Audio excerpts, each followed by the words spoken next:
नमस्कार किसान भाइयों, कृषि दर्शन में आपका स्वागत है। किसान भाइयों, आजकल प्रायः ये चर्चा सुनने और देखने को मिलती है कि अगर सब्जियों की संरक्षित खेती करें तो मौसम कोई मायने नहीं रखता, व जलवायु कोई मायने नहीं रखता और किसी भी मौसम में, किसी भी जलवायु में, किसी भी स्थिति में अगर आप संरक्षित खेती करते हैं तो उससे आपको अच्छी उपज सब्जी फसलों की मिल सकती है और अलग से अच्छा लाभ भी हो सकता है। इस समय आज हम बात करेंगे शिमला मिर्च यानी रंगीन शिमला मिर्च की अगर संरक्षित खेती की जाए तो वो कैसे करें, क्या उसके फ़ायदे हो सकते हैं, आपको कैसा मुनाफा और किस तरह से कितना मुनाफा हो सकता है।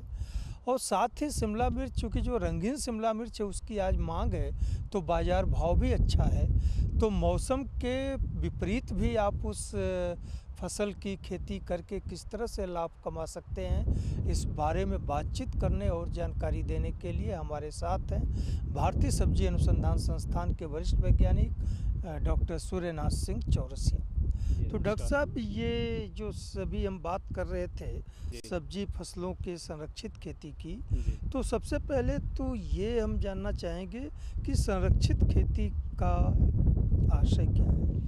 जी हाँ, इस संरक्षित खेती का अभिप्राय है कि हम सब्जियों की खेती ऐसे वातावरण में करें जहाँ की वो एबायोटिक, जिसमें पर्यावरणीय कारक जो भी हैं, जैसे धूप है, हवा है, ये सब वर्षा है और ह्यूमिडिटी है, इन सबों से, और साथ ही साथ बायोटिक स्ट्रेस जिसको हम कहते हैं बीमारी, कीड़े और ये सभी हैं, इसमें ओला वगैरह सब कुछ ये सब एबायोटिक में आ जाता है। इन तमाम जो भी सब्जी के उत्पादन में ये कठिनाइयाँ हैं, इन सभी को देखते हुए हम ऐसे जगह खेती करें जहाँ की इन सबों से हम उसकी सुरक्षा कर सकें, जिसमें तेज़ धूप हो गई, गर्मी हो गई, तापक्रम हो गया, प्रकाश तो हो गया। वो कौन सी परिस्थितियाँ तैयार की जी जा हाँ, सकती तो हैं? इस तरह की परिस्थितियों में आता है, एक तो है ग्रीन हाउस, दूसरा है पॉली हाउस, तीसरा उसके कहते हैं जाली वाला जिसको नेट हाउस कहते हैं, इसके बाद पलवार जिसको मल्चिंग कहते हैं, ये भी उसी में आता है। तो ये तमाम तरह की चीज़ें हैं जो कि संरक्षित ये इन खेती संसाधनों को अपना करके संरक्षित खेती की जा सकती है। जी जी। तो अभी जैसे आजकल बात चल रही है कि शिमला मिर्च यानी कलर कैप्सिकम, रंगीन शिमला मिर्च की मांग बहुत है और काफ़ी ऊंचे दाम पर ये बिक रहा है। तो इस क्षेत्र में अगर हमारे किसान भाई रंगीन शिमला मिर्च की संरक्षित खेती करना चाहें तो उन्हें किन प्रजातियों की खेती करनी चाहिए और कम लागत में वो संरक्षित वातावरण कैसे वो तैयार कर सकते हैं? जी हाँ, दरअसल हमारे किसान भाइयों के लिए इस समय जो चल रहा है कि शिमला मिर्च की खेती करना एक दुष्कर कार्य हो गया है, क्योंकि बाहर शिमला मिर्च का जो भी फसल है ये तमाम तरह के, जैसे हमने बताया था शुरू में कि अधिक तापक्रम से, वर्षा से, ज़्यादा ह्यूमिडिटी से, इन सबों से प्रभावित होता है। और साथ ही साथ इसमें जो सफ़ेद मक्खी है ये विषाणु रोग फैला देती है, पत्तियाँ सिकुड़ जाती हैं, तो पौधों का बढ़वार 1 फीट से ज़्यादा हो ही नहीं पाता, तो बाहर खेती करना असंभव हो गया है। ऐसे में संस्थान में हम लोगों ने एक कम लागत वाली, जिसको लो कास्ट कहा जाए, कम लागत वाली नेट हाउस, क्योंकि ये पॉली हाउस कभी गर्मी हो जाएगी, कभी छाया वाली लगा सकते हैं, तो इसलिए नेट हाउस जाली का हमने एक बनाया छोटा सा लो टनल, जिसमें बांस से भी बनाया जा सकता है। हम लोगों ने एंगल से या पोल से उसको बनाया और उसके ऊपर जो है 40 मेश, जिसको कि 1 इंच में 40 धागे वाली जाली से उसको पूरा ढक दिया। तो उसके अंदर जो है हमने शिमला मिर्च लगाया, तो हम लोगों ने देखा कि इसकी फसल, इसके अंदर इन तमाम जो कि पर्यावरणीय कारक हैं, जिसमें बीमारी, कीड़े या तापक्रम जो कुछ भी है, इनसे बहुत मुक्त है, अच्छी तरह है, मतलब प्रभावित नहीं है। इसमें समय समय पर, जैसे अगर ठंड ज़्यादा पड़ रही हो तो हम इसके नेट के ऊपर से पॉलीथीन से हम ढक देते हैं, पॉलीथीन चादर से। और अगर जैसे इस समय का मौसम है, मई जून का महीना है, बहुत ज़्यादा गर्मी है, तो हम उसके ऊपर से हरा वाला जाली, जिसको शेड नेट कहते हैं, उससे ढक देते हैं, तो इसके अंदर खेती अच्छी तरह से कर सकते हैं जी। इसके साथ ही साथ अंदर जो सिंचाई का प्रबंधन है उसको ड्रिप से कर देते हैं, या जैसे भी उसको आवश्यकता पड़ती है उस हिसाब से करते रहते हैं। नहीं, मेरा सवाल एक और था कि किन प्रजातियों का, कलर कैप्सिकम के रंगीन शिमला मिर्च के किन प्रजातियों का चयन करें? जी हाँ, इनमें हमारे किसान भाई प्रजातियों में जैसे पीले रंग वाली शिमला मिर्च, हमारे चूँकि अभी इधर ज़्यादा प्रचलन नहीं है, जी पीले रंग का येलो कलर जिसको कहते हैं, इसमें स्वर्णा के नाम से एक संकर प्रजाति है, जी इसका चयन कर सकते हैं। लाल के लिए, यहाँ जो रेड कलर के लिए, जी इसमें इंदिरा के नाम से एक आती है प्रजाति, संकर जी। प्रजाति, उसको ले सकते हैं। हाँ, इसके बाद तो और भी प्रजातियां हैं जिसमें मैक्सिमम है, वो सभी हरे रंग के लिए प्रचलित हैं, इन सबों की खेती कर सकते हैं। क्योंकि इनका धीरे धीरे मांग इसलिए बढ़ रहा है कि जो भी प्राकृतिक रंग हैं ये खाने में कोई नुकसान नहीं करते। जी। नहीं तो अगर हम उस तरह से जो बनाया जा रहा है केमिकल के द्वारा रंग, उनको खाएं तो उससे तमाम तरह की बीमारियां, कैंसर इत्यादि होने खतरे रहते हैं। लेकिन अगर हम रंगीन शिमला मिर्च का सेवन करें तो इन तरह तरह की बीमारियों से भी हम बच सकते हैं। तो मतलब आजकल ये भी देखा जा रहा है कि रंगीन शिमला मिर्च की जो मांग है वो पिज़्ज़ा में बहुत ज़्यादा हो जी रहा हाँ, है। ऐसा है कि जो भी बड़े बड़े जो है शॉप होटल्स हैं, स्पॉन्सर हैं, वहाँ हाँ। जो है 250 से 300 रुपये किलो तक बिक रहे हैं। जी जी, जबकि साधारण शिमला मिर्च 20 से 25 रुपये, 30 रुपये किलो 40 रुपए किलो जी। तक बिकता है। तो रंगीन शिमला मिर्च का बहुत मांग है। तो रंगीन शिमला मिर्च की अगर नेट हाउस में खेती कर रहे हैं जी तो इसके बुआई कैसे करें, उर्वरकों का क्या प्रबंधन जी, करें? जी। तो इसके लिए सबसे पहले तो ये है कि हम अगस्त सितंबर के महीने में हम इसका पौध तैयार कर लेते हैं। जी जैसे भी सामान्य विधि से हम पौध तैयार करते हैं, उसमें हम नियंत्रित वातावरण में ही, क्योंकि हम खुले में करेंगे तो वहाँ भी हमारे पौधे कीड़े वगैरह लगे लग जाएंगे, तो इस तरह हम जाली के अंदर ही ढक करके उनके पौधों को उगाते हैं। जी जब पौधे 1 महीने के हो जाएं तो उनका हम इसी जो नेट बनाए हैं इसके अंदर लाइन से लाइन की दूरी 60 सेंटीमीटर और पौधे से पौधे की दूरी 35 से 40 सेंटीमीटर पर हम इसका रोपण कर देते हैं। जी रोपण ऊंची मेड़ों पर करते हैं, जो ज़मीन की सतह से कम 20 से 25 सेंटीमीटर ऊंची हो, इन पर कर देते हैं। अगर सुविधा हो तो हम ड्रिप की पाइप लगा देते हैं, अगर नहीं सुविधा हो तो सामान्य रूप से नाली बना देते हैं जी। और उसके बगल में जो है हम लगभग 80 सेंटीमीटर चौड़ी पट्टी बनाते हैं, जी ज़मीन से 20 सेंटीमीटर ऊंची, जी। और उसी पर रोपाई कर देते हैं। हाँ, नालियों के द्वारा हम सिंचाई करते हैं। रोपण के तुरंत बाद 1-2 दिन तक हल्की जड़ों के पास सिंचाई करने की आवश्यकता पड़ती है, उसके बाद पौधा चलने लगता है। चलने लगते हैं। फिर हम समय समय पर उसको सिंचाई करते रहते हैं और जब पौधा लगभग 50-60 दिन का हो जाता है तो उसमें फलत प्रारंभ हो जाती है। जी। जी ये डॉक्टर साहब जैसे खुले खेत में अगर खेती कर रहे हैं जी ये कलर कैप्सिकम की या किसी भी सब्जी फसल की, जी और अगर उसको संरक्षित वातावरण में कर रहे हैं, जी नेट हाउस हो या पॉली हाउस हो, जी। या जैसे आपने कहा कि हम लोगों ने अपना एक नेट हाउस हाँ, खुद कम बनाया लागत- है, कम लागत वाला। कम लागत वाला। जी तो एक नेट हाउस जो आपने अपनी तकनीक ईजाद की है बनाने में, जी क्या खर्च आएगा? जी। तो इसमें उसके आकार पर निर्भर करता है जी कि जैसे हम लोगों ने जो बनाया है वो लगभग 500 वर्ग मीटर का है। जी इसको बनाने में कम से कम 25 से 30 हज़ार रुपये का खर्च आ जाता है। जी और अगर हम इसमें शिमला मिर्च की खेती करें जी। तो अगर हम सितंबर में उसका रोपण कर दें तो वो अभी मई तक हम उसे ले सकते हैं। जी। तो इससे कम से कम 1.5 से 2 लाख रुपए की हम आमदनी कर सकते हैं रंगीन शिमला मिर्च की।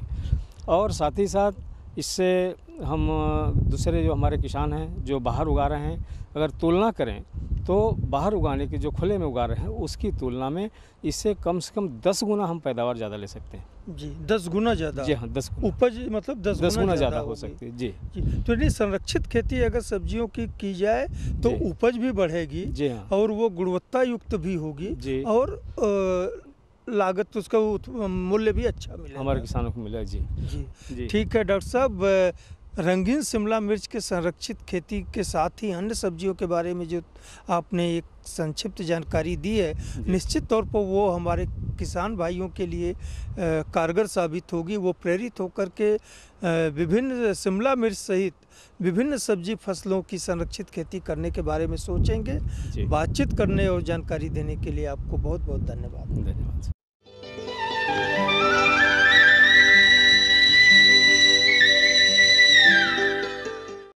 किसान भाइयों, अभी हम बात कर रहे थे रंगीन शिमला मिर्च के संरक्षित खेती की, और चूँकि ये जायद का मौसम चल रहा है और इस समय करेला एक प्रमुख फसल है जायद की, और उसकी बड़े पैमाने पर इस क्षेत्र में खेती की जाती है। और करेले के फसल में जो पहले बोई गई थी, थोड़ा अगैती थी, वो तो फलत में है, लेकिन जो थोड़ी विलम्ब से बोई गई है उसमें फूल और फल अब आने शुरू हुए हैं।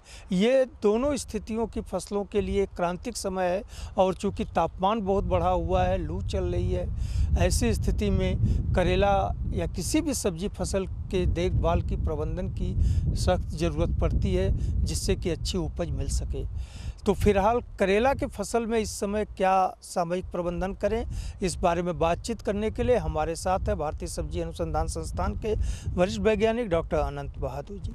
तो डॉक्टर साहब, इस समय करेले की फसल में प्रबंधन के लिहाज से हमारे किसान भाई जो भी करेला उत्पादक हैं वो क्या कार्य करें, क्या सावधानी बरतें? सबसे पहले तो यह है कि आप देखें कि वो खेत जो है साफ़ रहे, उसमें खरपतवार ज़्यादा ना हो। गर्मी में वैसे खरपतवार कम आते हैं, फिर भी अगर आपको खेत को साफ़ रखते हैं तो वो ज़्यादा अच्छा है पैदावार के लिए। तो आप एक बार, अगर आपके उसमें घास ज़्यादा है तो एक बार जो है उसकी निराई करके गुड़ाई कर दें, तो उससे खरपतवार निकाल दें जी। उसके बाद जो है सिंचाई बहुत ज़रूरी है इस समय, क्योंकि गर्मी बहुत है और सिंचाई की मांग बहुत ज़्यादा है।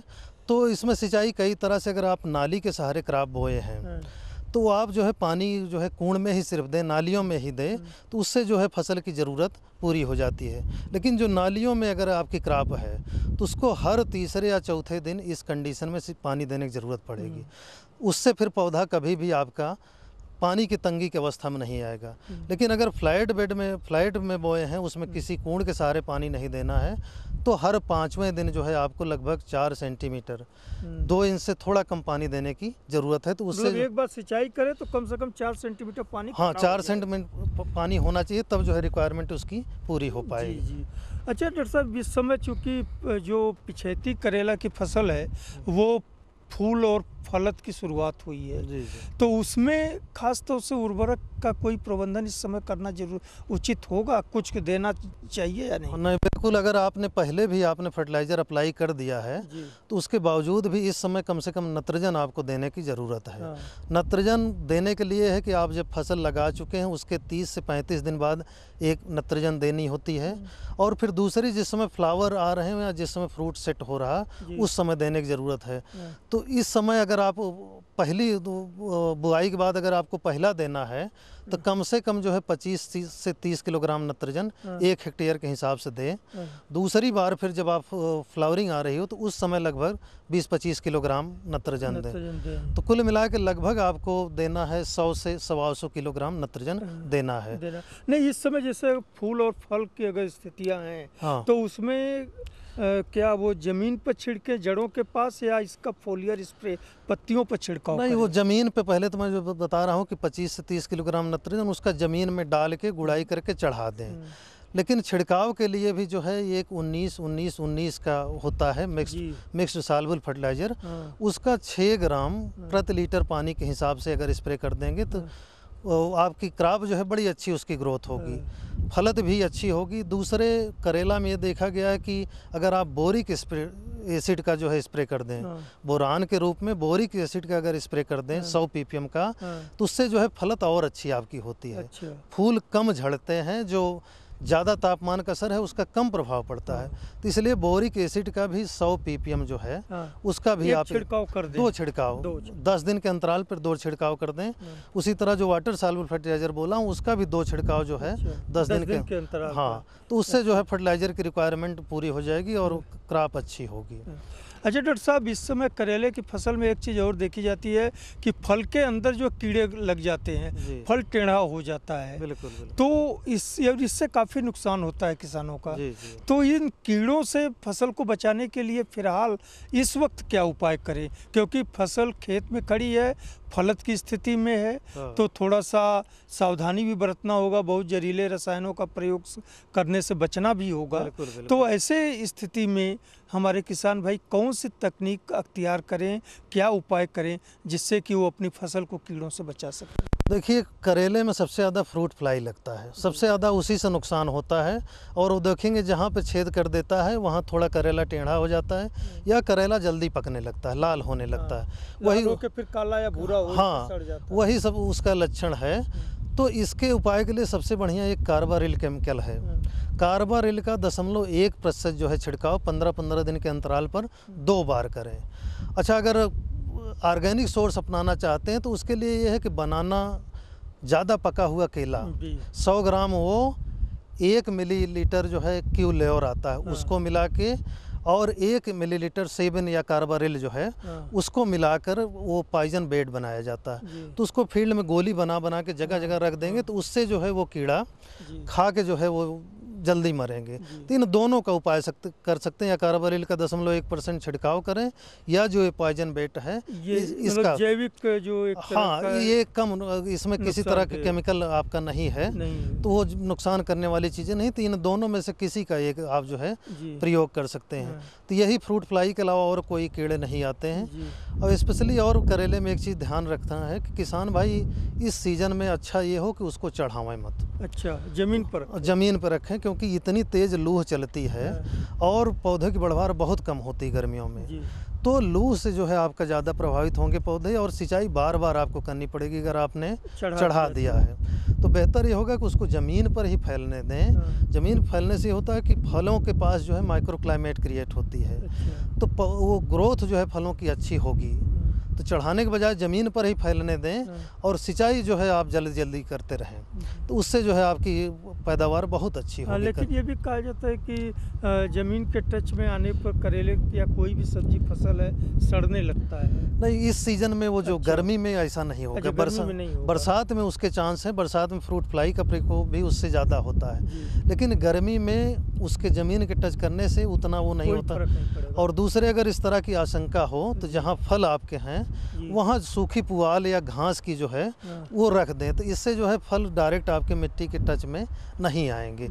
तो वो मल्च का भी अगर आप प्रयोग कर देते तो उससे और लाभ, नमी का भी संरक्षण होगा। बिल्कुल। बार बार पानी देने से भी जान बचेगी। हाँ, बिल्कुल। और फल भी सुरक्षित रहेगा, बिल्कुल, और उपज भी अच्छी होगी। 35-40% आप उससे जो है पानी बचा लेंगे अगर मल्च ने आप प्रयोग कर दिया। उपज भी आपकी 20 से 25% बढ़ जाएगी, कीड़े बीमारियां भी कम आएंगी। तो इसका भी आप प्रयोग जो है गर्मी के लिए विशेषकर ज़्यादा भाई हमारे कर सकते हैं। बिल्कुल ज़्यादा। ठीक है डॉक्टर साहब, करेले की फसल में सामयिक प्रबंधन के बारे में जो जानकारी आपने हमारे किसान भाइयों को दी, निश्चित तौर पर वो उनके लिए लाभप्रद साबित होगी। बातचीत करने और जानकारी देने के लिए आपको बहुत बहुत धन्यवाद। धन्यवाद।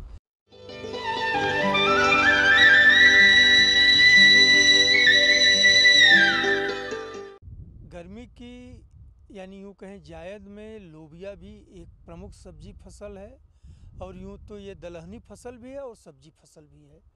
लोबिया की खेती भी हमारे इस क्षेत्र में वाराणसी और आसपास में काफ़ी बड़े पैमाने पर की जाती है, और इस समय लोबिया की फसल फलत में है, और जो बाद में थोड़ा बोई गई हैं वो अब बढ़वार पर हैं और फूल या की स्थिति में आ रही हैं या आ चुकी हैं। तो दोनों तरह की फसलों में इस समय चूँकि गर्मी बहुत बढ़ गई है, तापमान बढ़ा हुआ है, तो लोबिया की फसल की देखभाल, उसका प्रबंधन किस तरह से करें जिससे कि आपको अच्छी उपज मिलती रहे, इस बारे में आपको जानकारी दे रहे हैं भारतीय सब्जी अनुसंधान संस्थान के वरिष्ठ वैज्ञानिक डॉक्टर RN प्रसाद।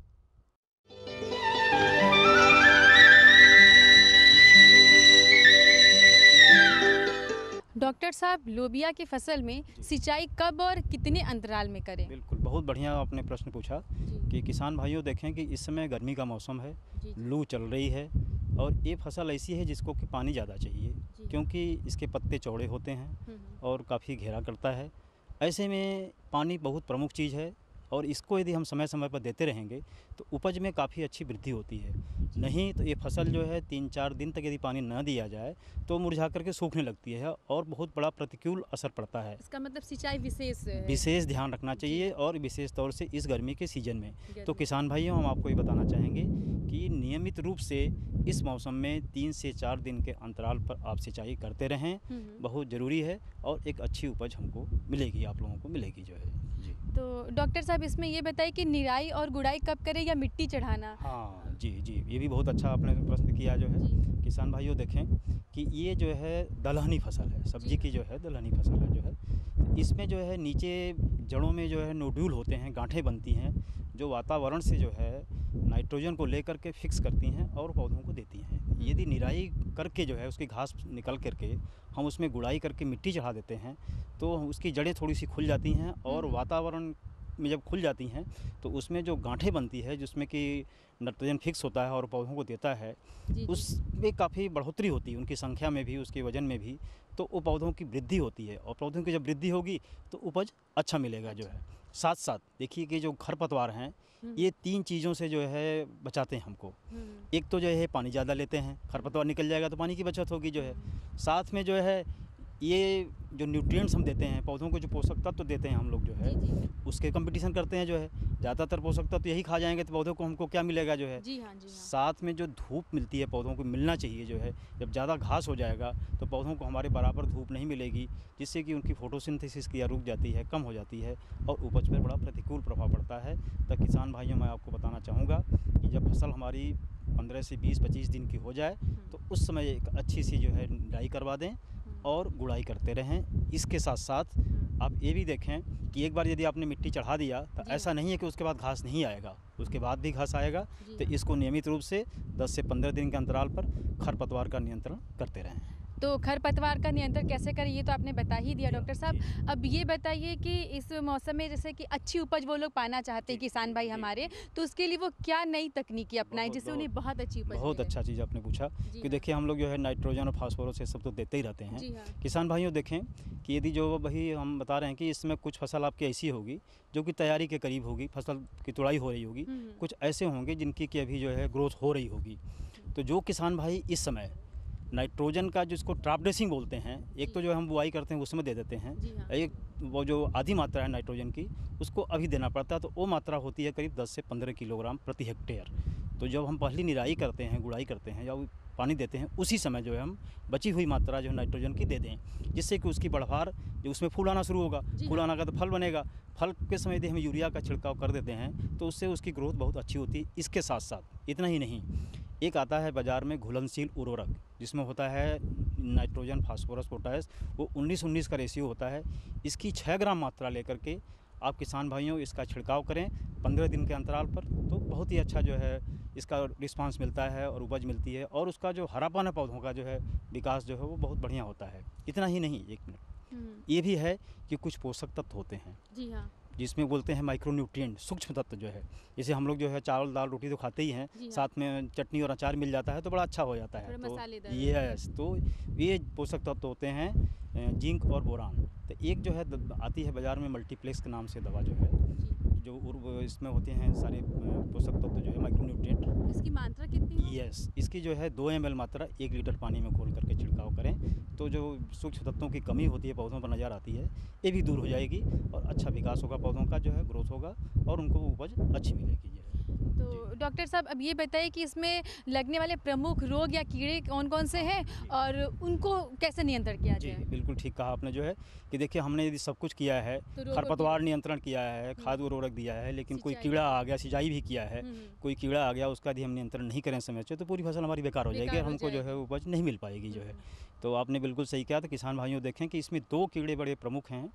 एक तो होता है जो है थ्रिप्स जिसको बोलते हैं, हरा फुदका, किसान भाई हरा फुदका के नाम से बोलते हैं।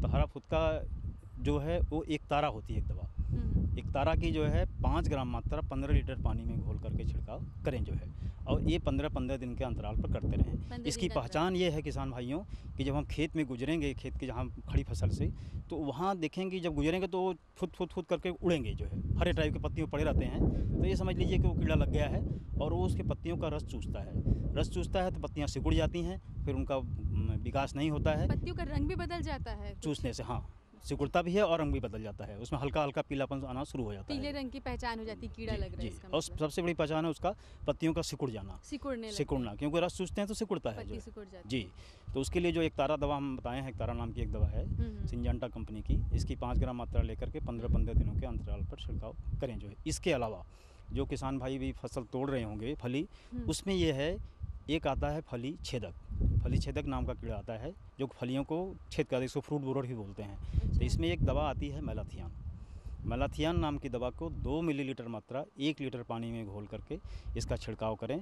किसान भाइयों को जो है काफ़ी मदद मिलेगी और कीट पर नियंत्रण हो जाएगा। तो डॉक्टर साहब, लोबिया की जायद फसल में प्रबंधन कैसे करें, इसके बारे में आपने इतनी सारी जानकारियाँ दी हमारे किसान भाइयों को, जिसके लिए आपका बहुत बहुत धन्यवाद। धन्यवाद। किसान भाइयों, इसी के साथ हमारा आज का ये एपिसोड ही संपन्न होता है। अगले एपिसोड में आपसे फिर मुलाकात होगी कुछ और नई जानकारियों के साथ। तब तक के लिए हमें अनुमति दीजिए। नमस्कार।